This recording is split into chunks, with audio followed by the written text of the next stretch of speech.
Look twice, save a life. It's not just a word. There's more to it. Emotional words from a grieving mother today, 1 year after her son died in a motorcycle accident. And May, by the way, marks Motorcycle Awareness Month, and News 8's Leah Mallory talked with the mother who wanted to share her message with the community. Leah joins us now with that. Adam, it's been a little over a year since Natasha Bull says her son Glenn Sutton and her nephew Nasir Anderson were killed while riding their bikes on Lake Avenue. Through her work, she says she is honoring her son, using his story to warn both riders and drivers. How do you spend 20 years of your kid's life with him to just, he's gone. There was no goodbye. There was no nothing. He's just gone. Sunday, April 13th, 2025, a day forever etched into Natasha Bull's memory. All I seen was his bike on the ground and my nephew's bike on the ground. They wouldn't let me near him. So I got to watch on the news another woman hold my son while he took his last breath.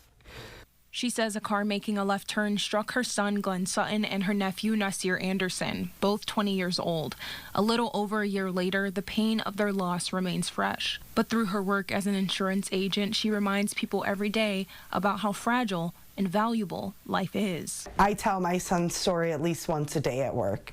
Just because you need insurance doesn't mean you're just protecting your bike. You're protecting yourselves, you're protecting your backpacks, which are their passengers. You're protecting another person in a car who may misjudge. She says Sutton and Anderson were inseparable, growing up together and sharing a passion for riding. On the day of their deaths, she says the duo were heading to a memorial ride for another rider. They were meeting up at the gas station down the road. I just can't get the flashbacks out of my head. It's terrible to not go to your child when that's all I know is to protect him.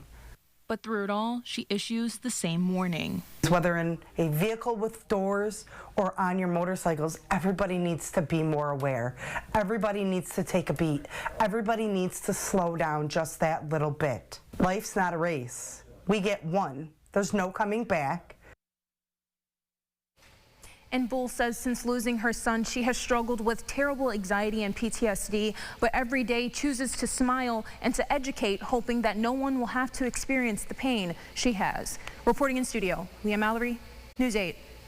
Get the Rochester First streaming app today for everything you love from News 8 On Demand, plus exclusive shows you won't see anywhere else. Search ROC and download for free on Roku, Amazon Fire, and Apple TV.